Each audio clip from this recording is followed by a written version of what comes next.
पढ़ने के लिए? Yes sir. किसी भी विषय की ग्रामर हो, चाहे वो हिंदी हो, संस्कृत हो या फिर इंग्लिश, ग्रामर का अपना अलग महत्व होता है जिसको हम व्याकरण कहते हैं। व्याकरण की परिभाषा भी आपको बिल्कुल आनी चाहिए कि व्याकरण किसे कहते हैं, व्याकरण का एक भाषा में कितना महत्व होता है।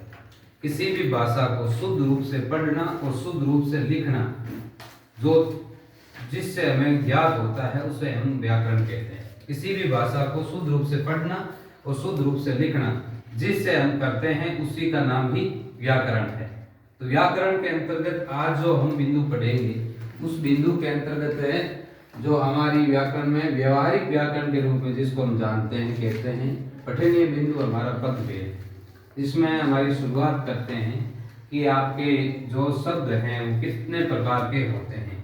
तो उसको अर्थ के आधार पर दो भागों में बांटा गया। कितने भागों? पदभेद। पदभेद आपका एक 10वीं क्लास के अंतर्गत है, व्यवहारिक व्याकरण का प्रथम पठनीय बिंदु है पदभेद। इसमें से आपके 2 नंबर के कम से कम सवाल पूछे जाएंगे।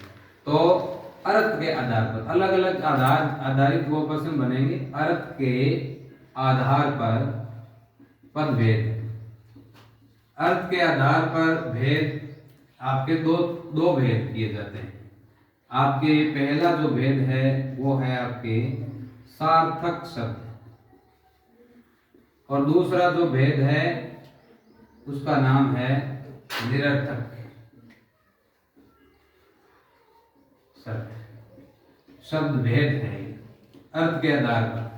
अब निरर्थक कुछ ऐसे शब्द होते हैं, जैसे हम चाय के आगे कभी कभी कोई अतिथि जब आता है तो हम उसको कहते हैं चाय चूई पीजियो, कहते हैं नहीं? अब चाय तो सब जानते हैं लेकिन उस चूई का क्या मतलब होता है कोई नहीं बताएगा। ऐसे शब्द को निरर्थक कहते हैं। तो निरर्थक जिसका कोई अर्थ नहीं निकले, तो ऐसी चीज को हम कभी पढ़ते हैं? नहीं पढ़ते। ज्यादा किसको पढ़ते हैं? जिसका अर्थ निकले। सार्थक, अर्थ सही, स अर्थ, इसमें क्या है उपसर्ग स प्लस अर्थ। अर्थ सहित जो शब्द होते हैं वो सार्थक शब्द कहलाते हैं। तो अर्थ पद भेद के अंतर्गत व्यवहारिक व्याकरण में आपका जो प्रथम आपने पठनीय बिंदु है उसमें हम सार्थक शब्द के बारे में पहले पढ़ेंगे। तो पद भेद कितने अर्थ के आधार पर कितने भागों में बांटा है? आपका सीधा सरल उत्तर होगा 2 भागों में उसको बांटा जाता है। पहला भाग है वो है आपका सार्थक और दूसरा जो भेद है वो है निरर्थक। अब इसको भी आगे 3 भागों में बांटा जाएगा। किसको? सार्थक शब्द है वो 3 तरह के होते हैं। सार्थक शब्द कितने तरीके के होते हैं? 3 तरह के होते हैं, ठीक है ना? तो उस पहले का नाम है वाचक। क्या नाम है? वाचक। दूसरे का नाम होगा आपके लक्षक, और तीसरा जो भेद है आपके सार्थक शब्द का वो है व्यंजक। व्यंजक, ठीक है? 3 तरीके के आगे 3 भेद हो गए आपके सार्थक शब्द के। तो वाचक, वाचक का मतलब जो बात कही जा रही है सीधी सरल भाषा में और उसका कोई अन्य अर्थ नहीं निकले, जो कहा जाए वही अर्थ निकले, उसमें वाचक शब्द होता है। जैसे खेत में गाय चर रही है, इसमें कोई तीसरा अर्थ नहीं, सीधा है। कभी कभी हम किसी को इशारा करते हुए लक्षणा में कोई चीज कहते हैं कि देखो लाल पगड़ी जा रही है, लाल पगड़ी जा रही है, लाल पगड़ी। तो हम उसके लक्षण को देख रहे हैं कि उसके सिर के ऊपर पगड़ी लाल थी, कोई व्यक्ति था, चाहे वो पुलिस में हो या कोई दूसरे अफसर में हो या किसी चीज में हो, हमने उसको लक्षणा में कह दिया, उसके लक्षण देख कर कह दिया। जैसे ये मोहन, ये शेर है, लेकिन मोहन तो एक लड़का है, शेर कैसे होता है? उसको आपने पशु बना दिया, पशु बना दिया ना, वो शेर कैसे हो सकता है? इसको पूंछ थोड़ी लगी है, नहीं लगी ना। लेकिन मोहन वीर है, मोहन क्या है? वीर है, और वीरता शेर के जैसे लक्षण, निडर है, डरता नहीं है। मोहन निडर बालक है, इसलिए उसके लिए लक्षण देखकर उसको हमने कह दिया मोहन क्या है? शेर है। हमने कह दिया ये सोहन गधा है, क्यों? डरपोक है, आलसी है, या ऐसे कुछ लक्षण है उसके अंदर, इसलिए हमने उसको गधा कह दिया। हमने कह दिया ये जो लड़की है ये गाय है, लड़की कोई गाय थोड़ी हो सकती है, लेकिन वो सीधी है, सरल है, उसको दिखावटीपन, बनावटीपन, कोई ऐसा कुछ उसमें ऐसा अवगुण नहीं है जिसको कह सकते हैं कि ये बदमाश प्रवृत्ति की है। नहीं, वो सरल है, सीधी है, सिंपल है, इसलिए उसको गाय को कहते हैं। ऐसे जो कोई शब्द आते हैं वो लक्षण में लक्षक शब्द कहलाते हैं।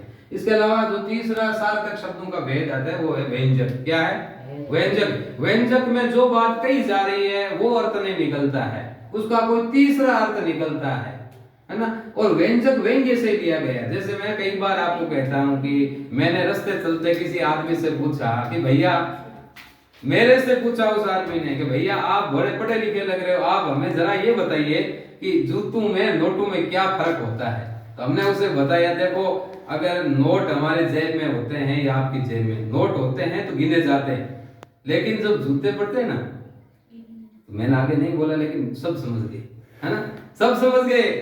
तो उसकी चाल से वो आदमी चला गया, रवाना हो गया, उसकी चाल से ढाल से पीछे बैठे वाले लोग उसकी चाल ढाल देकर आइडिया लगा रहे थे ये कितने खाकर कितने गिन कर आया है। किसी ने मेरे से एक दिन और पूछ लिया कि भैया आप जरा ये बताइए लड़की और लकड़ी में क्या समानता है। तो मैंने कह दिया आज के जमाने में ये दोनों जड़ाने के काम आती है ना। क्यों कि दहेज विरोधी जो लोग होते हैं, उसके पिता ने मेरे को दहेज नहीं दिया, गाड़ी नहीं दी, ये नहीं दी, इसलिए लड़कियों को परेशान करके उसको जला कर दिया जाता है। तो ये इसमें व्यंग्य किया गया। क्या किया है? व्यंग्य। एक लड़की की बाईं आंख दाईं आंख से इतनी सुंदर थी कि बाईं दाईं को लगातार देखती रहती थी, इसका मतलब वो बाटी थी, है ना। तो इसमें व्यंग्य किया जाता है। ऐसे कोई शब्द आ जाते हैं जिसका कोई तीसरा अर्थ निकला है। इसमें तो नहीं कहा गया कि एक लड़की की बाईं आंख बाटी थी, लेकिन ये कहा गया सुंदर बहुत थी, इतनी बाईं दाईं को लगातार देखती रहती थी, है ना। इसका मतलब कोई तीसरा अर्थ निकलता है। जैसे कि कान सिंह जी सर ने कहा गणेश 3 बज गए, इसका मतलब क्या है? घंटी लगा दो, समय हो गया आपका, है ना। इसका मतलब है कि आपकी पूरी छुट्टी का समय हो गया। गुरुजी ने तो ऐसा नहीं कहा कि छुट्टी होने वाली है घंटा लगा कर, ऐसा कुछ नहीं कहा। उसने सर ने गुरुजी ने गणेश से यही बात की, गणेश समय देखो 3 बज गए, इसका मतलब छुट्टी का समय हो गया। रात को पढ़ते समय बच्चे से माँ ने कहा बेटा 10:30 हो गए। वो किसके लिए कह रही है? सोने के लिए कह रही है। भाई सुबह सवेरे जल्दी नहीं उठ पाओगे। इसके अलावा एक पत्नी ने अपने पति से कहा अजी सुनते नहीं हो, मैं रोज कहती हूँ आप बड़े समझदार हो, एक बार कहना समझ जाया करो। बिटिया 16 साल की हो गई है, बिटिया 16 साल की हो गई।